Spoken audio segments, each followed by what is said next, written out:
Hello everyone, मैं हूँ हीना और आप देख रहे हैं लीगल परसेप्शन। आज की वीडियो में हम इंडियन कॉन्ट्रैक्ट एक्ट यानी भारतीय संविदा अधिनियम से संबंधित एक डॉक्ट्रिन को समझेंगे जो है संविदा की गुप्तता का सिद्धांत। इंग्लिश में से बोलते हैं प्रीविटी ऑफ कॉन्ट्रैक्ट। ये जो doctrine of privity of contract है, इस पर क्वेश्चन आने के एग्ज़ाम में चांसेस बहुत ज़्यादा होते हैं, तो इसलिए हम आज की वीडियो में इसे इसके एक्सेप्शन के साथ और कई सारे केस लॉ के साथ बहुत अच्छे से समझेंगे। तो वीडियो के लास्ट तक बने रहिएगा। लेकिन आगे बढ़ने से पहले आपके लिए एक ज़रूरी इन्फॉर्मेशन। तो अगर आपको कॉन्ट्रैक्ट के नोट्स चाहिए तो आप स्क्रीन पर दिख रहे इस व्हाट्सअप नंबर पर मैसेज करके केवल 150 रुपीज़ में हिंदी लैंग्वेज में और सिंपल लैंग्वेज में कॉन्ट्रैक्ट के नोट्स ले सकते हैं। सबसे पहले डॉक्ट्रिन ऑफ प्रीविटी यानी गुप्तता के सिद्धांत का मतलब क्या होता है, सिंपल वर्ड्स में इसको समझते हैं। तो अगर हम इसके मीनिंग की बात करें तो इसका मीनिंग होता है कि संविदा से अपरिचित व्यक्ति वाद नहीं ला सकता। यानी कि जो व्यक्ति संविदा से या कॉन्ट्रैक्ट से अनजान है, जो उसका पक्षकार ही नहीं है, वो उसे लागू कराने के लिए भी कोर्ट में केस फाइल नहीं कर सकता। अब यहाँ पे सिंपल इसका मीनिंग यही हुआ। लेकिन ये डॉक्ट्रिन आया कहाँ से? तो ये जो सिद्धांत है गुप्तता का सिद्धांत, जिसे हम डॉक्ट्रिन ऑफ प्रीविटी के नाम से भी जानते हैं, इसका जो ओरिजिन है, इसकी जो उत्पत्ति है, वो इंग्लिश कॉमन लॉ है। इंग्लिश कॉमन लॉ में ही ये सारी बातें दी गई थी और यहाँ पर ये कहा गया था कि सारे के सारे अधिकार और सारे के सारे जो दायित्व होते हैं किसी भी कॉन्ट्रैक्ट के लिए, वो केवल कॉन्ट्रैक्ट की पार्टीज़ पर ही होने चाहिए। मतलब जो व्यक्ति संविदा के पक्षकार हैं उन्हीं पर उनको राइट मिलने चाहिए उस कॉन्ट्रैक्ट से, और उन्हीं के ऊपर अगर कोई लाइबिलिटी है उस कॉन्ट्रैक्ट को पूरा करने की तो उन्हीं पर होनी चाहिए। जो व्यक्ति कॉन्ट्रैक्ट से अनजान है, यानी कि जो उस कॉन्ट्रैक्ट का पार्ट ही नहीं है, जो उस कॉन्ट्रैक्ट में पार्टी ही नहीं है, जो स्ट्रेंजर है, एक अजनबी है, तो उस पर आप कॉन्ट्रैक्ट में ना तो वो कॉन्ट्रैक्ट को लागू करा सकता है, ना ही उसके लिए केस फाइल कर सकता है। तो यहाँ पर यही सिंपल इसका मीनिंग हुआ कि जो व्यक्ति संविदा से अपरिचित है, अनजान है, वो उसको लागू नहीं करा सकता, या अगर उस कॉन्ट्रैक्ट का पालन नहीं किया गया तो उसके लिए कोर्ट में केस फाइल नहीं कर सकता। सिंपली इसका मीनिंग यही है और वहीं से लिया गया है doctrine of privity. English common law से ये आया है। अब इसको एक एग्जाम्पल से समझते हैं। मान लो ए और बी दोनों के बीच में एक कॉन्ट्रैक्ट होता है। ए भी पार्टी है उस कॉन्ट्रैक्ट का और बी भी है, दोनों पक्षकार हैं उस संविदा के। अब यहाँ पर इस डॉक्ट्रिन के हिसाब से, इस सिद्धांत के हिसाब से सी जो एक अलग व्यक्ति है, उसका उस कॉन्ट्रैक्ट से कोई मतलब नहीं है। कॉन्ट्रैक्ट किसके बीच में हुआ? ए और बी के। सी से कोई मतलब नहीं है। तो अगर मान लो कल को बी उस कॉन्ट्रैक्ट का पालन ना करे, वो कॉन्ट्रैक्ट को ब्रीच करे, उसका उल्लंघन करे, तो क्या सी केस फाइल कर सकता है बी पर, क्योंकि उसने कॉन्ट्रैक्ट का पालन नहीं किया? तो यहाँ पर यही बात कही गई है कि सी ऐसा नहीं कर सकता, क्योंकि वो कॉन्ट्रैक्ट की पार्टी ही नहीं था, वो कॉन्ट्रैक्ट में पक्षकार ही नहीं था। जो कॉन्ट्रैक्ट था वो ए और बी के बीच में था। तो बस यही सिद्धांत हमें बताता है कि जो व्यक्ति संविदा से अनजान है, उसका पक्षकार नहीं है, वो उसको लागू नहीं करा सकता। अब यहाँ पे हमें कुछ इंग्लिश केस लॉ हम देखेंगे। सबसे पहले केस जो हम डिस्कस करेंगे वो है हमारा डटन बनाम पूल। बहुत पुराना केस है, 1677 का केस है। अब होता क्या है, इस मामले में एक फादर मतलब एक पिता ने अपने कीमती पेड़ बेच दिए और उनको बेचकर 1000 पाउंड अपनी लड़की की शादी के लिए रख लिए। वो देना चाहते थे कि मैं ये पेड़ बेचकर ये जो पैसे हैं ये लड़की की शादी में दूँ। अब उनके बेटे ने उनसे कहा कि एक काम करो, आप इन पेड़ों को मत बेचो और इसकी शादी में मतलब जो भी पैसे वगैरह लगेंगे वो मैं लगा दूंगा। अब यहाँ पे फादर की जो थी वो डेथ हो जाती है। अब क्या होता है कि भाई ने वचन पूरा नहीं किया, जो भाई था उस लड़की का, उसने वचन पूरा नहीं किया पहले। हालांकि उसने अपने फादर से कह दिया था कि आप पेड़ को मत बेचो, मैं देख लूँगा जैसे भी होगा।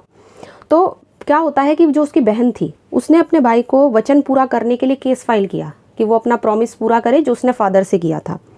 कोर्ट में चला गया जजमेंट। अब कोर्ट देखो क्या जजमेंट देती है इसमें। कोर्ट ने कहा कि पिता के द्वारा जो प्रतिफल था, जो कंसिडरेशन था, वो लड़की के फ़ायदे के लिए था। मतलब पिता जो पेड़ बेचकर 1000 पाउंड इकट्ठा करना चाहते थे वो अपनी लड़की के फ़ायदे के लिए करना चाहते थे। हालांकि वो लड़की जो थी वो उस कॉन्ट्रैक्ट की भाग नहीं थी, उस कॉन्ट्रैक्ट की पार्ट नहीं थी, ना उसकी पार्टी थी। कॉन्ट्रैक्ट किसके बीच में हुआ था? बेटे के और पिता के बीच में। लेकिन फिर भी कोर्ट ने कहा कि वो उसे फिर भी लागू करा सकती है। यहाँ पर कोर्ट ने ये बात बोली कि वो उसको लागू करा सकती है। अब यही बात कि जो व्यक्ति कॉन्ट्रैक्ट का पार्ट नहीं है वो उसको लागू करा सकता है, तकरीबन 200 साल तक यही बात चलती रही। क्योंकि देखो फिर कितने साल के बाद एक दूसरा केस आया, ट्विंडल वर्सेस एटकिंसन। ये 1861 का केस है। पहले 1677 वाले केस में कोर्ट ने कह दिया कि जो व्यक्ति कॉन्ट्रैक्ट का पार्ट नहीं है वो उसको फिर भी लागू करा सकता है, लेकिन इस केस में कोर्ट ने मना कर दिया इस चीज़ को मानने से। इस केस में होता क्या है कि एक लड़का और लड़की के फादर के बीच में, मतलब लड़के के फादर और लड़की के फादर दोनों के बीच में शादी के लिए एक रिटन में कॉन्ट्रैक्ट हुआ, जिसमें लड़की के जो पिता थे, लड़की के जो फादर थे, उन्होंने लड़के को की शादी में 100 पाउंड देने का वचन दिया कि मैं 100 पाउंड दूंगा लड़की को शादी में, लेकिन वो उसको पालन ही ना कर सके अपने प्रॉमिस का। अब दोनों पक्षकारों की डेथ के बाद, जो मतलब फादर थे उनके डेथ के बाद, लड़के ने लड़की के पिता के जो भी मतलब हायर्स वगैरह थे, जो लीगल हायर्स थे, जो विधिक प्रतिनिधि वगैरह थे, उन पर केस फाइल कर दिया कि इन्होंने तो पालन ही नहीं किया उस बात का, ये जो मुझे 100 पाउंड देना चाहते थे। अब कोर्ट में जब मामला गया तो कोर्ट ने जजमेंट दिया कि जो लड़का है वो कॉन्ट्रैक्ट से अनजान है। कॉन्ट्रैक्ट किसके बीच में हुआ था? लड़की के पिता और लड़के के पिता के बीच में। लड़के को क्या मतलब उससे, वो तो कॉन्ट्रैक्ट का पार्ट ही नहीं है, इसलिए वो कॉन्ट्रैक्ट को लागू नहीं करा सकता, भले ही वो जो कॉन्ट्रैक्ट था वो उस लड़के के फ़ायदे के लिए किया गया था। यहाँ पे कोर्ट ने बिल्कुल अलग जजमेंट दिया। तो डटन वर्सेस पूल में कोर्ट ने कहा कि जो भले ही संविदा का पक्षकार नहीं है वो फिर भी उसको लागू करा सकता है, बट इस वाले केस में कोर्ट ने इस बात को मानने से मना कर दिया। उन्होंने कहा कि भले ही जो कॉन्ट्रैक्ट था वो लड़के के फ़ायदे के लिए किया गया था, बट वो फिर भी उसको लागू नहीं करा सकता। अब यहीं से, इसी केस से जन्म हुआ, इसी केस से ओरिजिन हुआ संविदा के गुप्तता के सिद्धांत का, क्योंकि पहली बार कोर्ट ने इसी केस में ये कहा था कि जो व्यक्ति संविदा का पक्षकार नहीं है वो उसको लागू नहीं करा सकता। हालांकि इससे पहले तो कोर्ट मान रही थी इस बात को कि भले ही कोई व्यक्ति पक्षकार ना हो वो फिर भी उसको लागू करा सकता है अगर कॉन्ट्रैक्ट उसके फ़ायदे के लिए किया गया है। लेकिन ये केस ओरिजिन करता है आपके डॉक्ट्रिन ऑफ प्रीविटी को, तो यहीं से वो शुरू हुआ और यहीं पर कोर्ट ने कहा कि कोई भी तीसरा व्यक्ति किसी ऐसे कॉन्ट्रैक्ट का फ़ायदा नहीं उठा सकता जिसमें वो पार्टी नहीं है, चाहे भले ही वो कॉन्ट्रैक्ट उसके फ़ायदे के लिए किया गया हो। इसी तरीके से अब एक केस आता है जमनादास वर्सेस राम अवतार। अब इस केस में भी कुछ ऐसी ही बात थी और इस केस में भी कोर्ट ने बिल्कुल यही कहा था, जिसमें जज का थे लॉर्ड मैकनाटन। लॉर्ड मैकनाटन, उनका भी यही कहना था कि जो व्यक्ति है जो कॉन्ट्रैक्ट की पार्टी नहीं है, जो कॉन्ट्रैक्ट का पक्षकार नहीं है, वो उसको लागू नहीं करा सकता भले ही वो उसके फ़ायदे के लिए हो। तो सिंपली दोनों सेम बातें दोनों केसेस में कही गई और ओरिजिन जो हुआ वो ट्विंडल वर्सेस एटकिंसन के केस से हुआ है। अब हम समझेंगे डॉक्ट्रिन ऑफ प्रीविटी के एक्सेप्शंस। कुछ ऐसे अपवाद बताए गए हैं जिसमें डॉक्ट्रिन ऑफ प्रीविटी लागू नहीं होता, यानी कि अगर कोई व्यक्ति संविदा का पक्षकार नहीं है, ये जो सिद्धांत है वो कि कोई व्यक्ति अगर संविदा का पक्षकार नहीं है तो वो उसको लागू नहीं करा सकता, इसके कुछ अपवाद हैं। और ये 4 परिस्थितियां ऐसी हैं जिसमें कोई व्यक्ति अगर संविदा का पक्षकार नहीं भी है तो भी उसको कॉन्ट्रैक्ट को वो लागू करा सकता है। सबसे पहली सिचुएशन है न्यास तथा भार। न्यास का मतलब ट्रस्ट को कहते हैं। ट्रस्ट का मतलब क्या होता है? देखो, जब कोई प्रॉपर्टी किसी पर्सन को किसी के फ़ायदे के लिए दी जाती है, फॉर एग्जाम्पल जैसे कोई बच्चा है, वो किसी को प्रॉपर्टी अब इसलिए दी गई है कि जब बच्चा अभी माइनर है, क्योंकि बच्चा अभी बालिग नहीं है, जब वो मेजर हो जाएगा तो वो पर्सन प्रॉपर्टी उस बच्चे को सौंप सकता है। लेकिन अगर वो व्यक्ति ऐसा नहीं करता तो बच्चा क्या करेगा? मेजर होने के बाद, यानी कि जब वो वयस्क हो जाएगा, जब वो बालिग हो जाएगा, तो उसके बाद अपने राइट्स को वो लागू करा सकता है। तो ट्रस्ट में कोई प्रॉपर्टी किसी के फ़ायदे के लिए किसी दूसरे व्यक्ति को दी जाती है।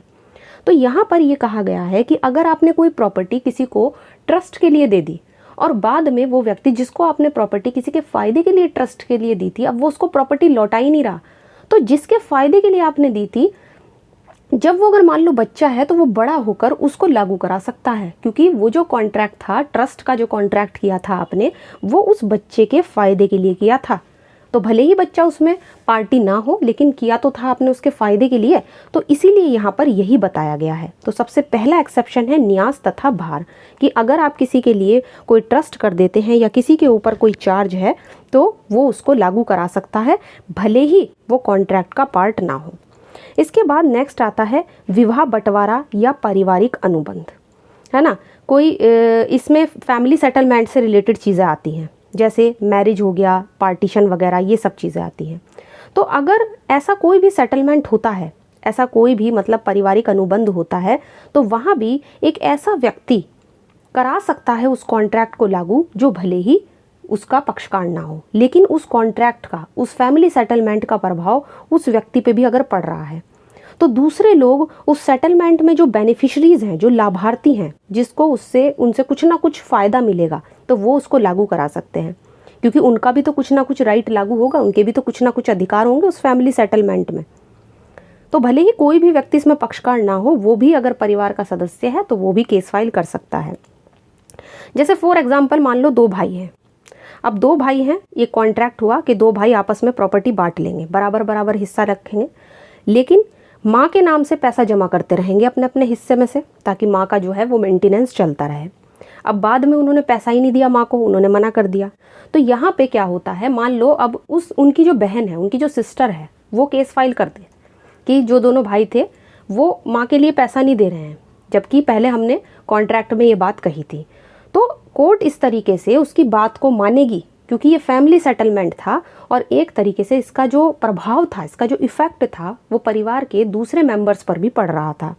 तो इसीलिए यहाँ पर इस चीज़ को माना जाएगा। तो ये हो गया आपका विवाह, बंटवारा या पारिवारिक अनुबंध। तीसरा है अभिस्वीकृति और विबंध, जिसे हम बोलते हैं एक्नॉलेजमेंट और एस्टॉपल। अब इसका मतलब क्या है? इसका मतलब ये है कि अगर आपने कोई चीज़ एक बार स्वीकार कर ली ना, तो फिर आप उससे मना नहीं कर सकते। अगर आपने किसी अधिकार, किसी दायित्व यानी कि किसी राइट्स या लाइबिलिटी को स्वीकार कर लिया है, तो आपके अगेंस्ट इन्फोर्स कराया जाएगा, उसको लागू कराया जा सकता है, क्योंकि आपने उस बात को स्वीकार किया है और आप पर इस बात का विबंध भी है कि एक बार आपने जब किसी चीज़ को स्वीकार कर लिया तो फिर आपको उससे मुकरने नहीं दिया जाएगा। तो ये हो गया आपका एक्नॉलेजमेंट और एस्टॉपल। इसके बाद होता है भूमि पर प्रभारी संविदा, जिसे बोलेंगे running with the land, covenant running with the land. तो भूमि के साथ साथ जो भारित संविदा होती है, जो कॉन्ट्रैक्ट होते हैं, है ना, जैसे मान लो अगर कोई ज़मीन है और उस पर कोई भी बाध्यता, कोई भी ऑब्लिगेशन है, उसके ओनर पर कुछ भी बाध्यता थी, तो अगर आप उस लैंड को, उस ज़मीन को ख़रीद लेते हो क्योंकि उस पर कोई ऑब्लिगेशन था, तो वही सारी बाध्यताएं आप पर भी लागू हो जाएंगी जैसे कि उसके मालिक पर थी। तो यहाँ हो गया भूमि पर अगर कोई भारित संविदा है और आप ऐसी कोई लैंड ख़रीद लेते हो, तो जो उसके मालिक पर भारित थी, जो उनके ऊपर एक तरीके से ऑब्लिगेशंस थी, वही आपके ऊपर भी लग जाएंगी। फिर आप ये नहीं कह सकते कि मैं तो कॉन्ट्रैक्ट का पार्ट ही नहीं था, या मैं तो कॉन्ट्रैक्ट में पार्टी ही नहीं था और मुझ पर ये लागू नहीं होना चाहिए। तो ये 4 एक्सेप्शंस हैं आपके डॉक्ट्रिन ऑफ प्रीविटी के, और चारों ही इंपॉर्टेंट है। जब एग्जाम में क्वेश्चन आता है तो आपको केस लॉ के साथ साथ एक्सेप्शंस भी लिखने होते हैं, इसलिए आपको पूरा क्वेश्चन और पूरा का पूरा जो कॉन्सेप्ट है वो अच्छे से क्लियर होना चाहिए। तो आई होप आज की वीडियो आपको अच्छी लगी होगी। वीडियो अगर अच्छी लगी है तो इसको लाइक कर दीजिए, ज़्यादा से ज़्यादा शेयर कीजिए, और अगर चैनल पे नए हैं तो इसको सब्सक्राइब कर लीजिए। इसके अलावा आप चाहें तो हमें टेलीग्राम पे ज्वाइन कर सकते हैं, जहाँ पर आपको ढेर सारे नोट्स और PDF मिल जाएंगे। तो आज की वीडियो में इतना ही, मिलते हैं नेक्स्ट वीडियो में।